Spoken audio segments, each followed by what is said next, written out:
Está en línea, bueno, miren, ¿no? La casualidad, alguien que sabe un toco del deporte, a pesar de que hace ya un tiempito representa a la provincia de Santa Fe en el Senado de la Nación. Yo me refiero a Marcelo Lewandowski. Hola Marcelo, ¿cómo estás? Buenos días. Hola María, ¿cómo estás? Buen día, buen día. Sí, escuchaba el final de la noticia, me avisaron hace un rato, la verdad que lo de Julio, que fue un compañero de trabajo ahí en Fútbol para Todos, Mira, junto con Araujo, sí, junto con Cherkis Vialo, que no sí, estuvo en Fútbol para Todos, pero la verdad que las veces que tuvimos contacto fue una persona muy respetuosa, que valoraba mucho nuestro trabajo. Digo valoraba porque él valoraba mucho la dupla que hacíamos con Linciardi claro. y siempre lo hacía público, así que bueno, Julio, pasamos un momento difícil un día que vino a transmitir él a Rosario, a la salida de una cancha, Sí, y siempre contaba esa anécdota como una de las peores que había vivido en su vida, ¿no? mira. Así que, bueno, el saludo respetuoso Sí, sí, sí. a toda su familia. Sí, pero Eh, como últimamente, sí. ¿no? Bueno, personas ya con edad, uno las congela en el tiempo, ¿no? Y las cree Ujú. siempre Sí. jóvenes y vitales y demás, ¿no? Así que, pero bueno, Sí, gracias sí, pero por... tres consecutivas ahí, cerquita, una de otra, la verdad Sí, que, sí, sí, sí, sí. bueno. Así es. Bueno, primero te consulto antes de ir al proyecto por el cual, como disparador, ¿no? Que te llamé el otro día. Ujú. Pero antes, ¿cómo estás viendo, Marcelo, nuestra provincia? Vos nos la representás. El año que viene ya muchos están hablando de qué van a hacer el año que viene, que va a haber elecciones. Es más, pareciera que la fecha en Santa Fe nos toca la segunda semana de junio, es decir, hay todo ya un mirar, más allá de que no se lo digan todavía de frente manteca a la gente, ¿no? En Santa Fe el proceso electoral, sí, yo lo que creo que todavía hay que esperar qué va a pasar en Nación, porque si Nación tiene la intención yo creo que es muy difícil porque no sé qué vuelta le podrían encontrar. Quieren Uh-huh. hacer las elecciones en mayo, Sí, con lo sí, cual atrasaría las elecciones en Santa Fe, si se quieren desdoblar, porque si se quieren desdoblar y en el primer semestre hay elecciones a nivel nacional, en el segundo deberían ser en Santa Fe. Si como corresponde y parecería indicar que la elección nacional será por octubre uh-huh. y en Santa Fe, bueno, estaríamos entregando listas en febrero, Sí. paso en abril, definitivas en junio, y ese sería el Claro, calendario. claro. Eh, Algunos analizan, sí. perdón, Marce, que sería un poco difícil la eliminación de las PASO y el adelantamiento que pretende el gobierno, porque los gobernadores en esto, bueno, juegan también su juego, ¿no? Entonces, en otras cosas pueden cederle al gobierno conformidades, pero en esto sería un poco difícil. Sí, las PASO al único que no le conviene es al gobierno nacional, que ordena lo que ordena y baja línea y se lleva adelante. Sí. Creo que tanto el justicialismo como el radicalismo, como el PRO, más allá de lo que después terminen acordando o no, me parece que una participación de pronto a lo mejor la hacen obligatoria Claro, y va a votar el que quiere, claro. y no hay ninguna, Uh-huh. bueno, como ocurre ahora, que tampoco la sanción Sí, es sí, sí, algo sí. que Sí. la gente no va a votar y se vuelve loca por la sanción que le puedan aplicar, ¿no? Uh-huh. Pero me parece que va camino a que yo no sé a quién no le conviene las PASO en torno a Claro. ordenar un poco lo que va a ser la definitiva. Claro, claro. Marce, vos estás pidiendo, solicitando, reclamando el tema del proyecto sobre tasas de interés de tarjetas, ¿no? En un Ujú. momento tan difícil para el endeudamiento de las familias argentinas. ¿Nos contás sobre este proyecto? Sí, nosotros lo habíamos presentado en noviembre, pero bueno, estábamos en periodo de extraordinarias. y bueno, insistimos con él en bien se abrió las sesiones ordinarias, que tiene que ver con volver a tomar el control del Banco Central y aplicar tasas de referencia y no la que se le ocurra o quiera colocar tanto los bancos como las tarjetas emisoras, y sobre todo lo que hay ahí, los punitorios en torno al pago mínimo de las tarjetas, que se termina haciendo una bola de nieve impagable. Entonces, nosotros, esto está aplicado en el DNU 7023, que nunca se dio de baja, sí en el Senado, pero no en diputados.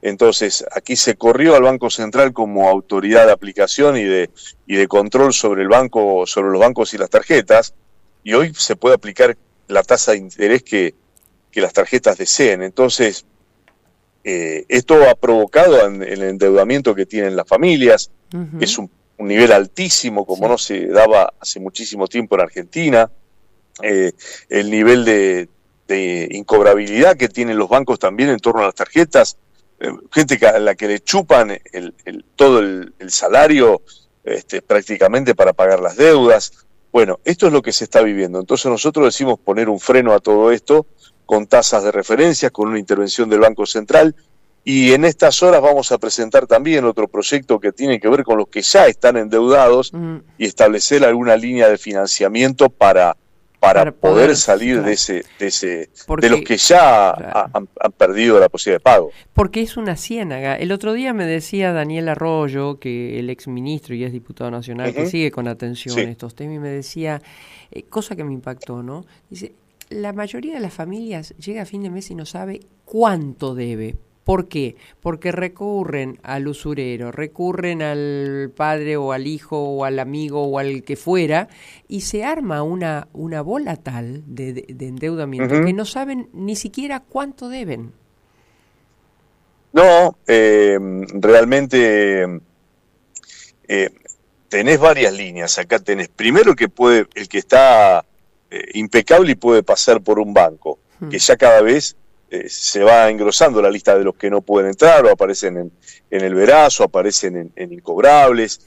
Después está las financieras que reciben a los que más flojos de papel están, que te cobran un interés por el riesgo que significa tener a alguien que tiene dificultades para pagar. Y después está lo que conocemos y lamentablemente se da en muchos lugares en donde, gente vinculada con el delito, son las que prestan a gente desesperada y entra en un lugar complejo, mucho más complejo, que por supuesto que no vamos a legislar sobre eso, lo que tiene que estar esos prestamistas directamente presos, ¿no?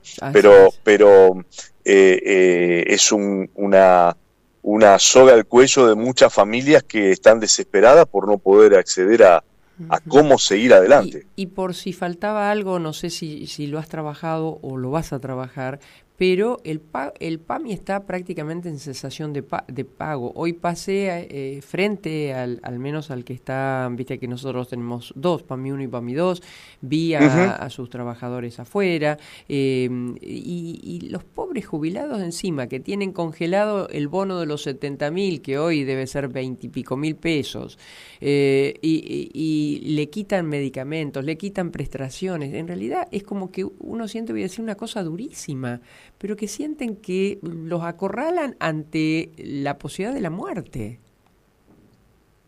Yo digo que no, yo no recuerdo esto en la Argentina, de la crueldad que significa.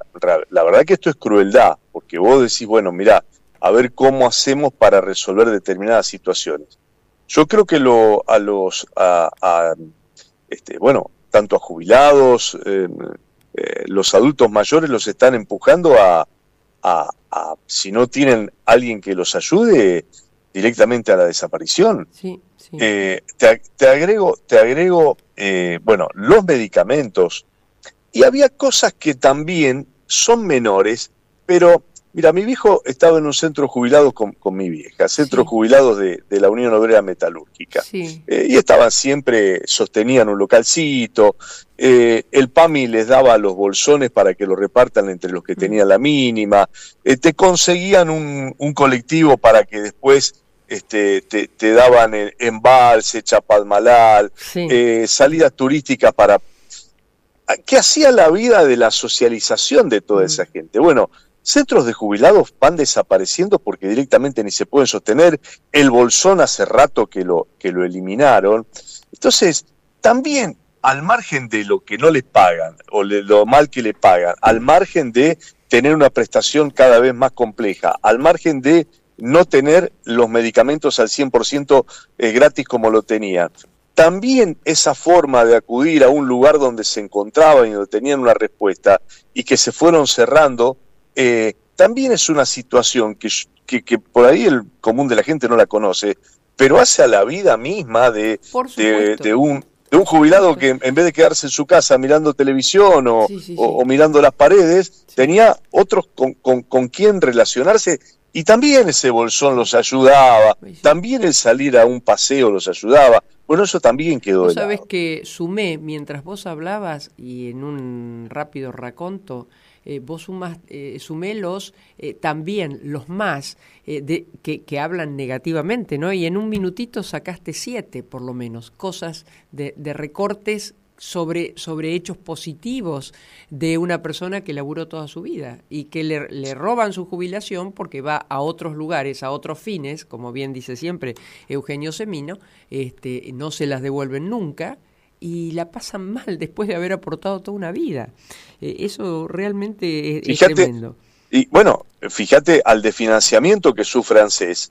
Fíjate el 3% que por la nueva ley de contrato de trabajo, en vez de aportárselo al ANSES va al fondo, al FAL, Fondo de Asistencia Laboral, que es para los futuros despidos, con lo cual ese 3% es una masa de dinero fantástica y ni me quiero imaginar los fondos de garantía de sustentabilidad de ANSES, cómo, a qué nivel están ahora. Ya se habían reducido con creces con lo que se venía haciendo y no tengo los datos de los últimos meses, ¿no?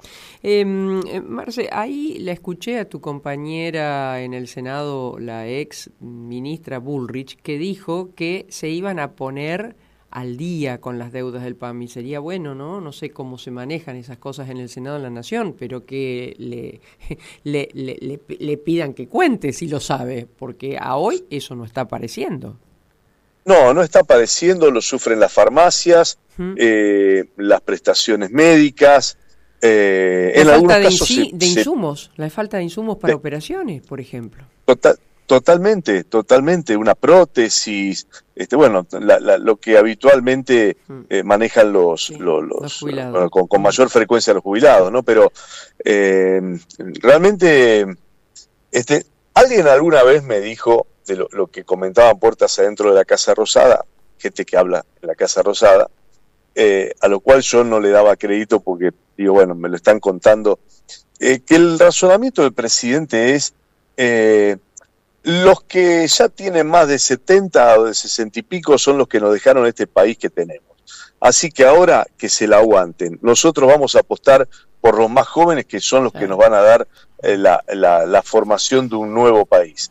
Bueno, yo creo que se lo están llevando adelante. Empiezo a creer aquello que me dijeron y que parecía tan aberrante, humor negro, ¿no? Tan aberrante. Claro.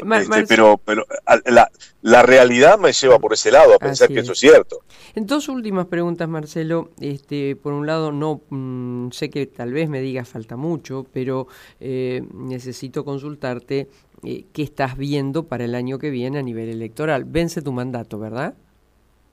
Sí, vence mi mandato como senador y yo creo que hay que preparar una propuesta realmente que más allá de los nombres convenza a la gente, que vuelva a creer que el peronismo es una alternativa en esta provincia, y para eso hay que trabajarlo, independientemente de los cargos, independientemente de lo que uno pueda pensar, creo que hay que trabajar en fortalecer alternativas concretas, porque vuelve a aparecer el escenario de tercios, como están hoy planteadas las cosas, los libertarios con el gobierno provincial y el peronismo, y entonces creo que si hay una alternativa buena podemos ser una... ¿Dentro o fuera del partido?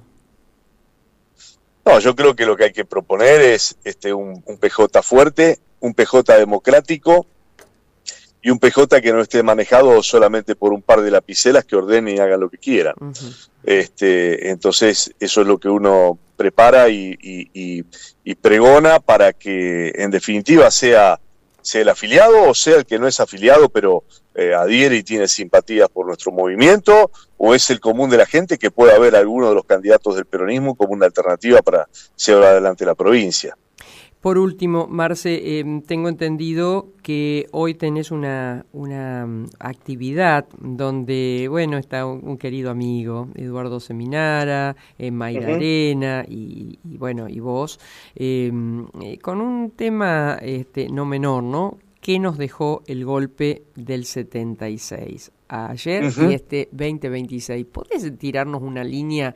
Y bueno, por supuesto, esto va a ser en el Centro Cultural Atlas, acá en Mitre 645 a las 18:30. Digo, ¿podés tirarnos un disparador, una línea sobre esto? Que no es solamente un revisionismo histórico de lo que fue el proceso. El proceso hoy, en su fase económica, es lo que estamos viviendo. El proceso llevó adelante con el terror un programa económico de devastación de la industria nacional y de los resortes de la economía popular. Bueno, hoy este plan económico se traduce con otros métodos y otras formas en lo mismo que vivimos en aquellos años.